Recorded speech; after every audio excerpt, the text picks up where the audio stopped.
शहर आई देहाती बहू। हाल ही में रोहन की शादी निर्मला नाम की लड़की से हुई थी। निर्मला गांव की लड़की थी। रोहन के पिता और निर्मला के पिता दोनों बचपन के दोस्त थे।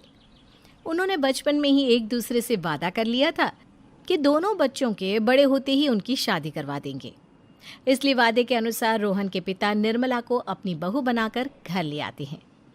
निर्मला अपने साथ अपनी गाय भी लेकर आ जाती है और उसे घर के आंगन में बांध देती है।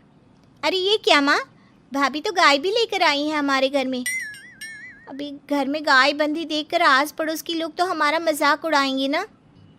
हाँ बेटा, तू ठीक कहती है, लेकिन क्या करूँ मैं। तू तो जानती है तेरे पिता किसी की नहीं सुनते। अरे ये क्या निर्मला, तुम अपने साथ गाय क्यों लेकर आई हो? आपके शहर में पैकेट वाला मिलावटी दूध मिलता है ना, लेकिन मुझे तो रोज ताजा दूध पीने की आदत है।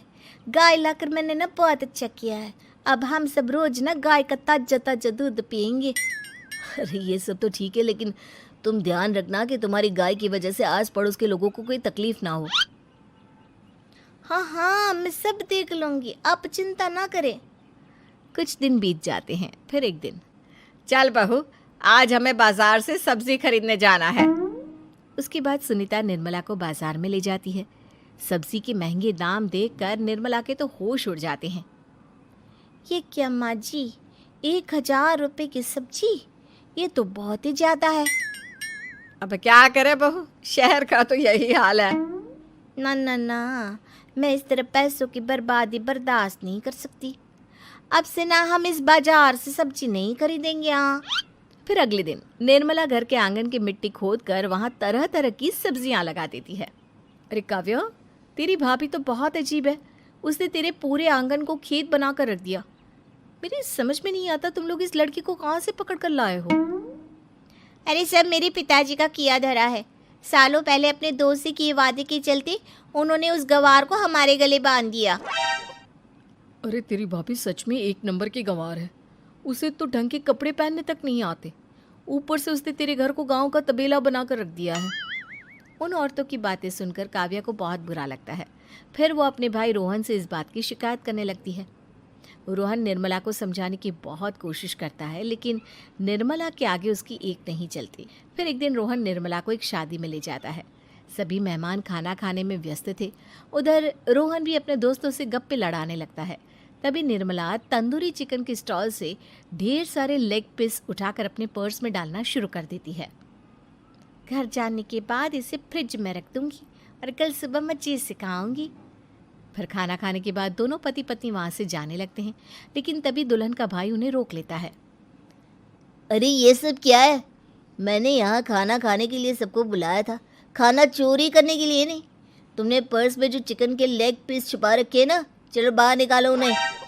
दुल्हन का भाई फौरन निर्मला से पर्स छीनकर सारे लेग पीस बाहर निकाल लेता है। मैंने इतना खर्चा करके खाने पीने का इंतजाम किया है और तुम हो कि यहाँ से खाना चोरी करके ले जा रही हो? शर्म आनी चाहिए तुम्हें। वहाँ मौजूद सभी लोग निर्मला को भला बुरा कहने लगते हैं। अपनी बेइज्जती होते देख रोहन दुल्हन के भाई से माफ़ी मांगकर निर्मला को घर ले आता है। निर्मला, आज तुमने सबके सामने मेरी नाक कटवा दी। आखिर तुम्हें चिकन के पीस चुराने की ज़रूरत क्या थी? मुझे माफ़ कर दीजिए रोहन जी। दरअसल ना, हमारे गांव में जब भी शादी होती थी तब मैं और मेरी सहेलियाँ इसी तरह शादी से ढेर सारा खाना लेकर आते थे। मुझे नहीं पता था कि मेरी इस गलती से आपकी इतनी बेइज्जती हो जाएगी। मुझे माफ़ कर दीजिए। आज के बाद ऐसी गलती कभी ना करेंगे। इतना कहकर निर्मला रोने लगती है। निर्मला को रोते देख रोहन का दिल पिघल जाता है और वो उसे माफ़ करके गले लगा लेता है। इस तरह कुछ दिन बीत जाते हैं। फिर एक दिन रोहन उदास होकर घर लौटता है। रोहन के कपड़े बुरी तरह फटे हुए थे। अरे बेटा, ये सब क्या है? किसी के साथ मारा पीटी हो गई है क्या? नहीं माँ, आज हमारी ज़िंदगी का सबसे बुरा दिन है। म्यूनसिपालिटी वालों ने हमारी दुकान तोड़ दी। आज से हमारी आमदनी पूरी तरह बंद हो गई। हे भगवान, हमने तो किस्त पर ढेर सारा सामान ले रखा है। अब हम सारे सामान की किस्त कैसे चुकाएंगे? मेरी तो सोचने समझने की शक्ति ही खत्म हो गई। पता नहीं आगे हमें और कितनी मुसीबत झेलनी पड़ेगी। आप सबको ना चिंता करने की जरूरत ना है, मैं सब ठीक कर दूंगी। तो कहना क्या चाहती है बहू? हम ना बोल कर नहीं बल्कि करके दिखाएंगे। हाँ। उसके बाद निर्मला अपने पिता को फ़ोन करके गांव से 5 गाय मंगवा लेती है और फिर अगले दिन निर्मला सभी गायों का दूध निकाल कर बड़े बर्तन में भर लेती है। तुम ये सब क्या कर रही हो निर्मला? मेरी तो कुछ समझ में नहीं आ रहा। हम ना इन गायों का दूध बेचने जा रहे हैं, उसके बाद हमारे पैसों की समस्या खत्म हो जाएगी। हे भगवान, बस यही दिन देखना बाकी रह गया था। भाभी दूध वाली बनकर दूध बेचेंगी तो मोहल्ले में इज्जत क्या रहेगी हमारी? सभी लोग हमें तरह तरह के ताने मारेंगे। आप ना ऐसी बेकार की बातें ना करो काव्या जी। जब जेब का पैसा और पेट की रोटी छिन जाती है तो इंसान पहले अपने और अपने परिवार के बारे में सोचता है।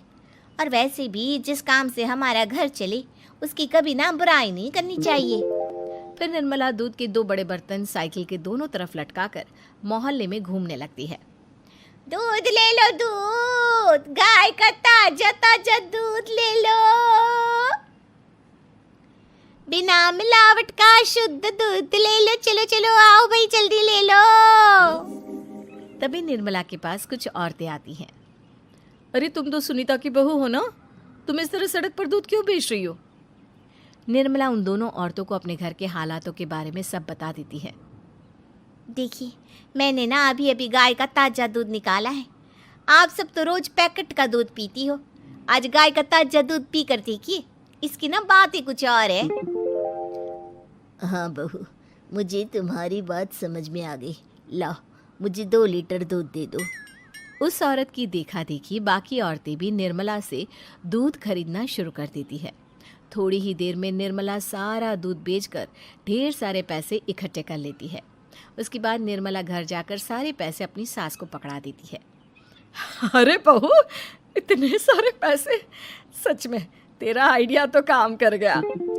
अरे माँ जी, आप तो बस देखती जाइए, कुछ ही दिनों में मैं अपने घर की सारी समस्या खत्म कर दूंगी। हाँ।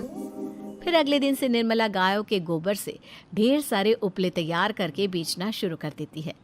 निर्मला को पैसे कमाते देख रोहन के अंदर भी हिम्मत आ जाती है और वो भी दूध बेचने का फैसला करता है। निर्मला के कहने पर उसके पिताजी कुछ और गायों का बंदोबस्त कर देते हैं। इस तरह दोनों पति पत्नी मिलकर दूध बेचना शुरू कर देते हैं।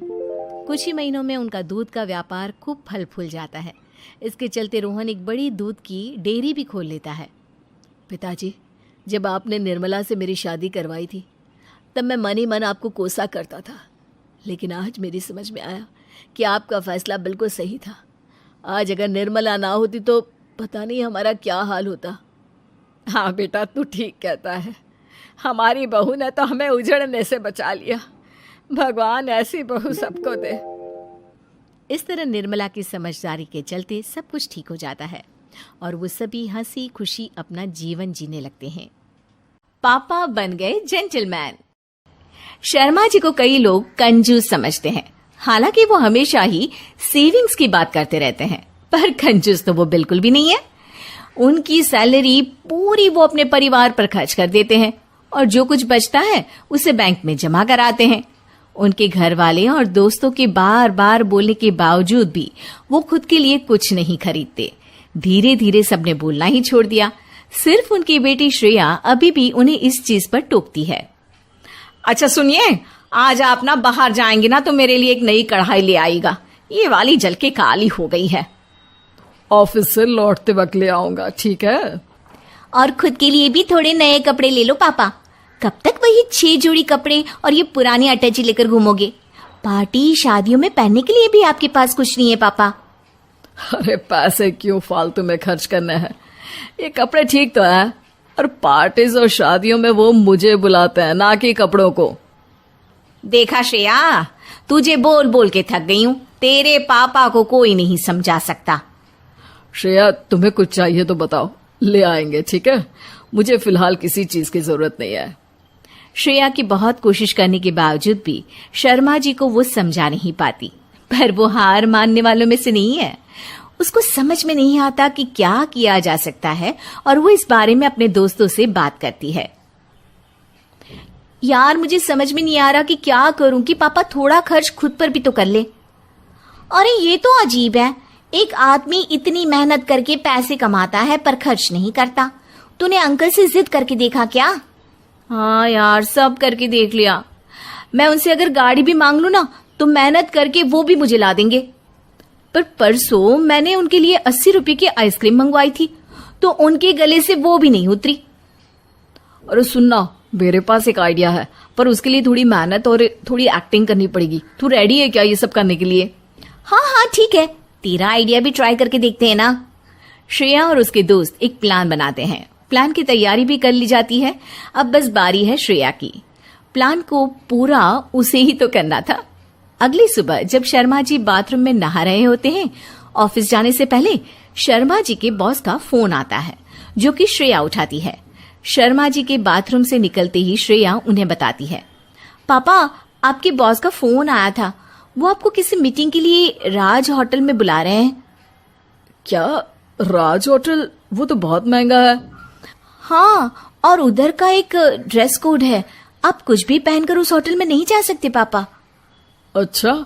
हाँ, चलिए मैं आपको लेकर चलती हूँ कपड़े लेने।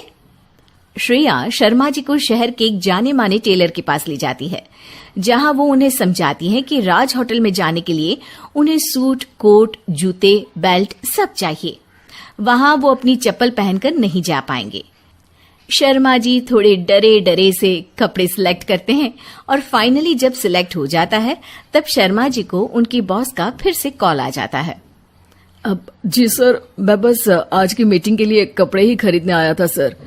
जी सर, वही मीटिंग जिसके बारे में आपने बोला था होटल राज में। क्या आपने कोई कॉल नहीं किया ऐसा? ठीक है सर, मैं यहाँ से जल्दी से निकलकर ऑफिस पहुंचता हूँ सर। जी जी जी ठीक है सर। श्रेया का झूठ पकड़ा गया था और उसका प्लान फेल हो गया था। शर्मा जी ने लगभग सारे नए कपड़े खरीद ही लिए थे, पर वो पैसे देने से खुद को रोक लेते हैं उनके बॉस के फोन के बाद, और वो श्रेया की तरफ पलटते हैं। हाश, इतने सारे पैसे बच गए। आज तुम्हारे झूठ की वजह से इतना बड़ा खर्चा हो जाता मेरा। वो तो अच्छा हुआ कि बॉस का फोन आ गया और मैं बच गया। पर पापा, आप कितने हैंडसम लग रहे हो, एकदम जेंटलमैन। श्रेया की बात सुनकर शर्मा जी आईने की तरफ पलटते हैं। खुद को सूट कोट में देखकर वो भी हल्का सा मुस्कुराते हैं और कैशियर को जाकर पैसे दे देते हैं। ठीक है, तुम कहती हो तो इस बार ले लेता हूँ, पर सिर्फ तुम्हारे कहने पर, और सिर्फ इस बार। अगली बार आप खुद ही के कहने पर खरीद लेना, तो मुझे इतनी मेहनत नहीं करनी पड़ेगी पापा।